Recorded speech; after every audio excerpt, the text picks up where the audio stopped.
If you go to a Google map of Rio de Janeiro and put it into 3D mode, you can see what the city looks like as it was designed by urban planners.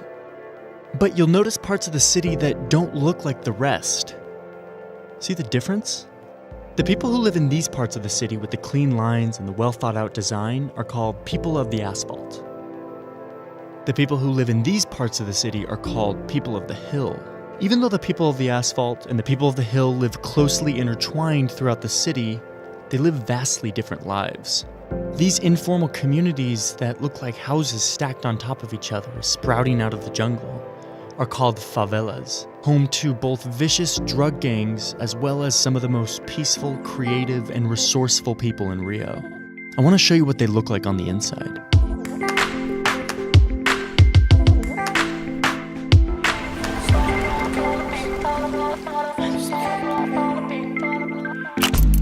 A favela is a community that was built without any oversight of a public authority. No zoning, no building codes, no public services. These places just kind of grew out of the hills over time thanks to two main factors. First was slavery. Brazil imported 11 times more slaves than the United States did, and Rio alone was home to more slaves than the entire American South. Slavery ended in 1888, and free slaves, still denied many rights in society, built these informal communities on their own. In more recent times, favelas have been fueled by massive migrations from rural Brazilians coming into the city looking for work. Not able to find affordable housing, these workers built their own communities. Today, 25% of Rio's residents live in these favelas. I spent time in 6 of Rio's favelas to try to figure out what happens when parts of a city develop without the presence of a government. This is Rocinha. It's Brazil's largest favela, and it has been dubbed a city within a city. It's a completely self-sufficient economy, the result of decades of makeshift solutions to basic needs like electricity and running water. Without a formal government presence, the residents of Rocinha created their own association, which helps coordinate public projects and resources. Since these associations grew up totally informally by people who had no training in public administration, the resulting community design brings with it a little more zest and creativity than your traditional city.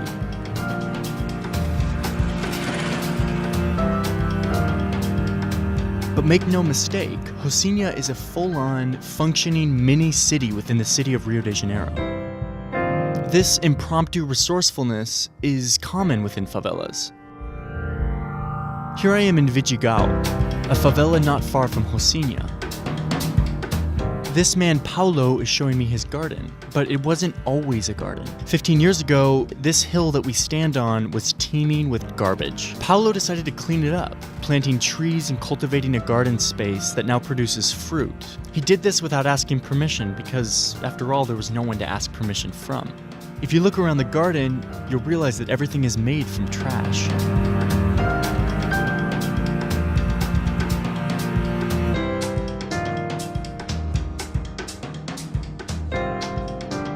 On the other side of the city is a favela called Maré. People in this community have created art centers for young people to come and learn new skills. They also support established artists to create projects around the city that explore and communicate life in the favela. Here they are building a model of their favela out of recycled wood.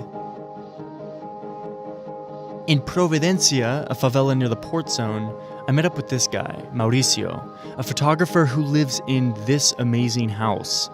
Mauricio photographs life in the favela and provides transparency to the good and the bad of these places. He thinks of photography as a weapon to fight against everything from drug cartels to the government when they show up trying to remove parts of his community. Whenever he sees corruption or foul play in his community, he photographs it and distributes it to a network of local and international media contacts. Over the years, people have learned not to mess with him. É sempre brigando. Então, essa é uma arma que dói muito neles. A fotografia dói muito neles.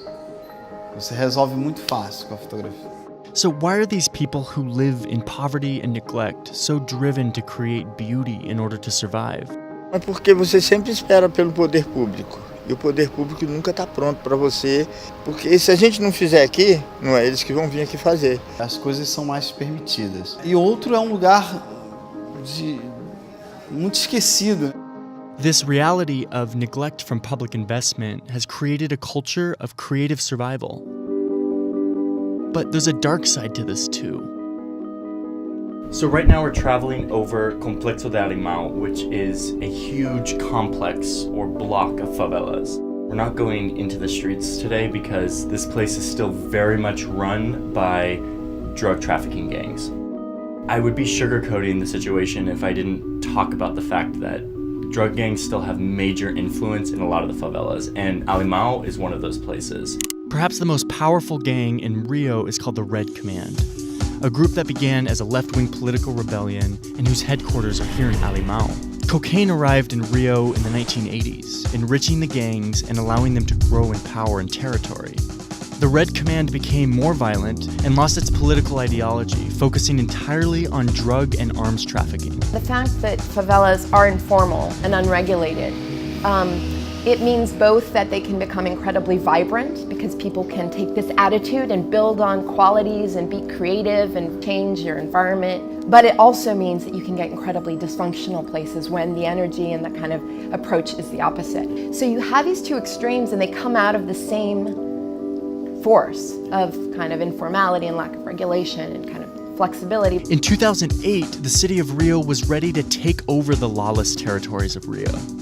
They assembled a special force of police officers to enter the favelas and drive out the gang influence. They called this process pacification of the favelas. But this gets tricky really fast.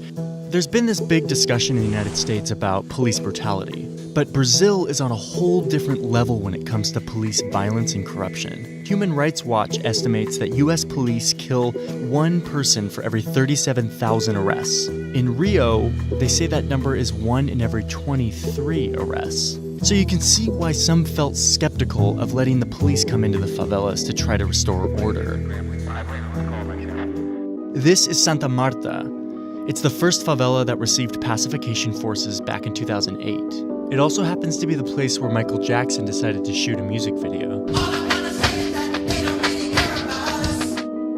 Era muito violenta, uma comunidade muito violenta, um poder armado muito forte aqui, né?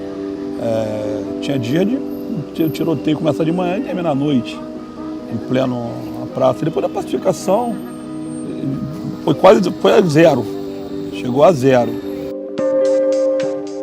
Pacification worked for Santa Marta and a few other favelas for the first few years after 2008. But this favela is small, and the city dedicated its best police forces to the job. It's been a whole different experience in places like Alemão and other bigger favelas. Many of the favelas that I visited that had apparently been pacified were very clearly still under the influence of the Red Command. So while there have been some successes in pacification, the city still has a huge challenge ahead of it in taking control of these places. International attention paid to favelas is usually directed towards the conflict between the gangs and the police. There's movies and video games about this. This problem has been perhaps disproportionately amplified across the world. But while gang violence is certainly a problem, it represents one small slice of the favela experience. What seems to me as the more striking and interesting aspect of favelas are the thousands of men and women who are thriving in creative ways, in spite of being neglected by their government.